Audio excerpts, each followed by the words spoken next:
This was a complete disaster on Sunday afternoon as the Vikings fell to the Baltimore Ravens in a very winnable game full of self-inflicted wounds that need to be corrected for next week in order to keep this season alive while they can against the Chicago Bears next week. We're going to break it down all that in this episode of Vikings Digest. But first, if you're not a part of the 17% of viewers who are already subscribed to the channel and you want to stay up to date on all things Vikings, make sure to hit that subscribe button and the bell icon so you can stay up to date on everything that the Vikings have to do. And we saw a recent spike in viewership and subscribers lately, so we appreciate all the love. So let's keep the good times rolling even while the Vikings are losing and hope to get back in the win column. And with that, let's hop straight into it, which is of course the Vikings' disastrous loss to the Baltimore Ravens earlier today by a score of 27-19. It was still a one possession game. It was still an 8-point game. However, Minnesota makes their home record a 1-3 home record, so it is not a good way of protecting your own barn. And they just could not get anything going offensively, no matter how hard the defense busted their ass to try and keep him in this game.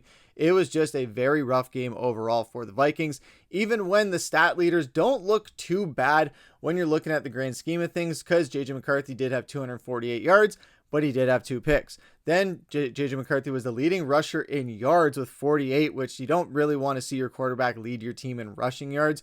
But as far as receiving yards, Jalen Nailor had a big breakout game, 124 yards on 5 catches for a tutty.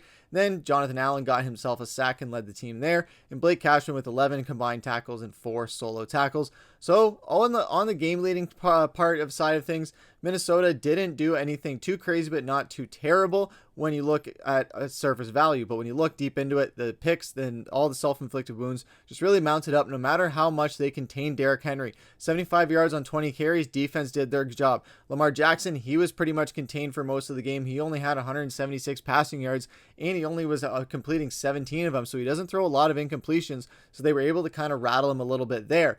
But it's when you look at the things, and the devil's in the details here, folks. J.J. McCarthy was 20 for 42, 248 yards total, and over averaging 5.9 yards per pass, having 1 touchdown, 2 interceptions. He only took 1 sack, though. He was a really good escape artist today, so I will give him that. But a passer rating of only 54 and a QBR of 18. Yikes. This is not going to be good for the haters that are already going to be going on there saying that, oh, Minnesota, they just could not get it done with J.J. McCarthy. He's a bust, yada, yada, yada. The memes and all the criticism are going to be nonstop for the next week. So Vikings fans, strap in for all that criticism. But overall, I don't think it was a necessarily terrible game for McCarthy. I know I might be just trying to be an optimist here, or might be just being a bandwagon or a meat rider of J.J. McCarthy right now. But I think that, hey, this is still his 4th game starting, and I know we heard that in the press conferences from J.J. McCarthy, from Justin Jefferson, from Kevin O'Connell. It's no excuse, but it is somewhat of an excuse. There's still some things that J.J. is learning, like he said, when to take a sack, when to throw it away, and try and be a hero. There are certain instances of knowing when to do that and when not to do that. And I get it. He wanted to keep the play alive and things like that and give Justin Jefferson a shot. He did not see him slip on that play. So that wasn't entirely a misconception thing where he was just targeting the open deep guy on the other team. Wasn't like the first interception. That second one was a bit more of a folly kind of play where Justin Jefferson did get tripped up when colliding with the feet of Kyle Hamilton. But overall, it wasn't a great game. The first quarter for McCarthy came out solid. That Jalen Nailor catch looked really good, but it just was not enough to get anything going past that first quarter where they really stalled offensively. Aaron Jones was able to run the ball a little bit in the first quarter, but then really stalled out. Minnesota's offense just as a whole was just continuously just getting it going, then stalling out. Getting it going, stalling out. Starting a drive, getting a penalty, stalling out. And we're going to get to that in a second. I haven't forgot about that, and I haven't forgot about special teams. I just want to touch on some of the stats from the game as well, because there was some bright spots, because Jalen Nailor had himself a career day, having a touchdown on 5 catches for 124 yards, having the longest one be of that 62-yarder that he had. He's having a really nice emergence and being a really reliable target for J.J. McCarthy. It's just a matter of how much can you keep it going and where is that going to fall off, and when are we going to see some of the other guys get involved? Adam Thielen, 2 catches for 16 yards. We still have yet to see him really get going as the veteran that they brought in here to really be that glue guy. He did take a really bad penalty that I thought was a totally BS call. You saw him really hot about it on the sidelines. I think that was very, very understandable. Jordan Mason couldn't get anything going receiving. TJ Hawkinson was a ghost after scoring a touchdown last game. Aaron Jones, 22 yards receiving. Justin Jefferson, 4 catches for 37. Addison, he had 11 targets, only 3 catches for 35. So this wasn't a very good offensive game for the Vikings. It was very ugly from that standpoint, and there's a lot of things to clean up. We knew there was a lot of things to clean up after last week, some of the offensive execution, but this was just something where they could not clean those things up. And those self-inflicted wounds on pre-snap penalties, good God, I'm going to get to that right here as we're going to look at it, because they had 13 penalties for 102 yards, and 8 of them were pre-snap penalties on the offensive line for false starts. JJ McCarthy took full accountability for that, saying that that's on him with trying to do the hard count and trying to make sure that, hey, as the orchestrator of the offense, you have to be the guy that makes sure that pre-snap runs as smoothly as possible. He took accountability for that. That's what you want to see out of a quarterback. But good God, can we stop with these penalties? Can we stop with the pre-snap penalties? It was every single time. It didn't matter whether it was Blake Brandel or whether it was Donovan Jackson or whether it was Brian O'Neill or Christian Darrisaw. Everybody was doing it. It wasn't just the backups that were in or some of the young guys. It was the veterans that were jumping too.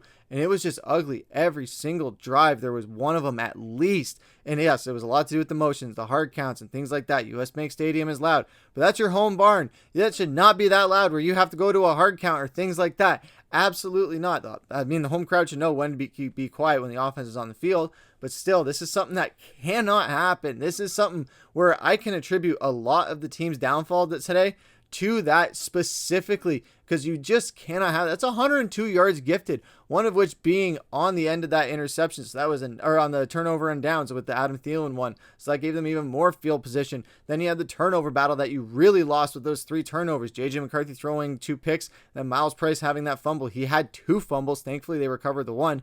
But that first fumble, oh boy, he had a rough game after a really solid rookie season. I'm not going to dog on him too much because he's had a really good season. But today, it really kind of burned us in that aspect. On 3rd down, 2, only 3 for 14. Just could not get a conversion to save our life. 4th down, 2 for 5. Big whoop. Okay, it didn't really do much for us in that sense. Red zone, 2 out of 3. Possession, we didn't win the time of possession as well. First downs, we could not generate just anything. We won in total yards. Woohoo. I guess that's one win to look at for this sense. But looking at the total yards, that's where, or the total stats, when you look at it as a whole, that's where it just gets even uglier when you look at this matchup. Because on paper, yeah, it's going to go down as a 1-possession game. But overall, this was not really as close as it's going to look on paper. You look at the 3rd down efficiency, was not there for Minnesota. 4th down efficiency, Minnesota could not get anything going when they had to go for it. I understand the call from going it early in that 3rd quarter. I'm not going to dog on KOC there. I think that was a smart move in a game where you had nothing going offensively. It was a game where you were still in it. It was still very competitive. And at that point, you could have afforded to take that turnover on downs. But man, it was brutal not converting them because you really needed it there. The turnovers, again, like I said, that was really rough. We were able to kind of get Lamar disrupted a little bit. Van Ginkel almost had that pick 6 that would have been a big momentum shifter and exactly what this Vikings team needed. Yards per pass, both defenses played a really solid game. And I really have no complaints as far as the defensive side of things. So I think Brian Flores' defense played a really good game. They had some bad calls. There was that Dallas Turner roughing the passer. Oh my. If that is rough, I mean, look at what J.J. McCarthy and Carson Wentz took with the abuse that they were taking. I know J.J. McCarthy had a gimme roughing the passer last week against the Lions. I'm not going to forget that. But there's been so many times, Carson Wentz specifically this year, where he's been grabbed by the face mask, jabbed in the eye. There was no call on that. And then, of course, because Lamar Jackson just was a terrible call, and it absolutely killed that drive and that momentum for the Vikings at that point. And then the Ravens ended up scoring on that drive. Was only a field goal, I believe, on that drive. So the defense, they really held strong and knew how to bounce back from it. But this was another recurring theme where even when J.J. McCarthy was out, and even in those early games too when J.J. McCarthy was playing, the Bears game, the Falcons game, it was a case of the defense keeping us in the game the entire time. The Browns game as well. The Steelers game for the most part as well. We have been in these games where usually you rely on your offense to win you games. Minnesota, it almost reminds me of that last year of Mike Zimmer where we were relying on the defense to win us games because our offense was not able to put up 35 points a game or 28 even at that point.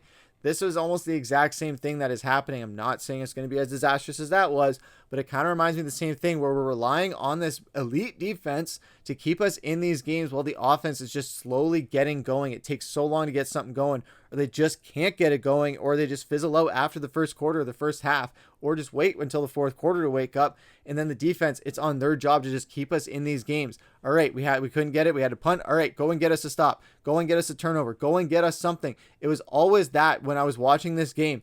Every single time Minnesota had an offensive possession that just resulted in a punt and a turnover on downs and a turnover, every time I was just like, all right, defense, just try and do something for us. Just do it one more time. Bail us out one more time.